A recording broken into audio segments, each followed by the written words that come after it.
Reports of 11 bomb threats made against Jewish centers across the United States. That's happened. Now we've got Hillary Clinton tweeting about that. Listen to this. JCC threats, cemetery desecration, and online attacks are so troubling, and they need to be stopped. Everyone must speak out, starting with the President of the United States. Come on in, please. David Rubin, the former mayor of Shiloh, Israel, frequent contributor to this program.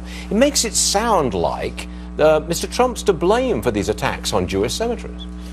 Well, first of all, President Trump has already spoken out very clearly this morning.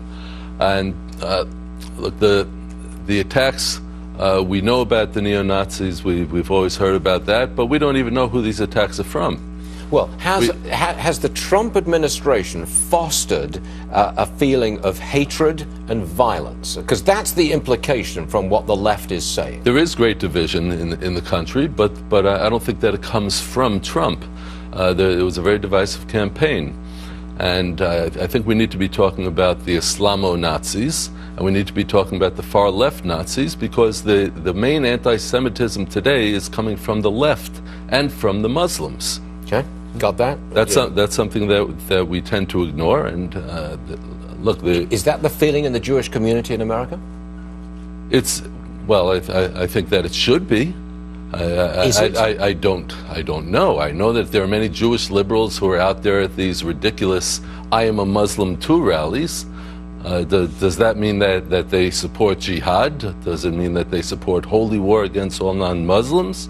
If they're saying "I am a Muslim too," does that mean that they support wife beating, which is prevalent in Islam? And does that mean that they support having 4 wives, which is prevalent in Islam? I don't think that they support those things in the liberal Jewish world. I think I'm warming you up. I can sense that was a pretty strong response. Well done, Your Honor. But that is the reality. I understand.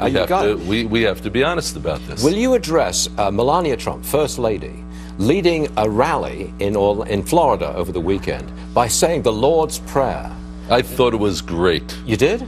Absolutely. I thought that that saying a prayer is something that is traditional, started with George Washington. George Washington said a prayer at the Hebrew congregation of Savannah, Georgia.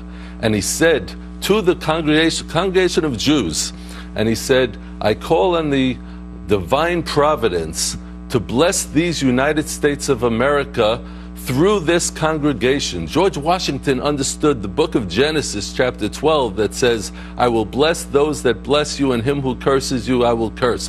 That's a blessing that comes through Israel. George Washington understood it, and I think the whole concept of saying a prayer is a wonderful thing, and I thought that the First Lady said that. I thought it was great. Were you shocked Absolutely. when she did it? Because I was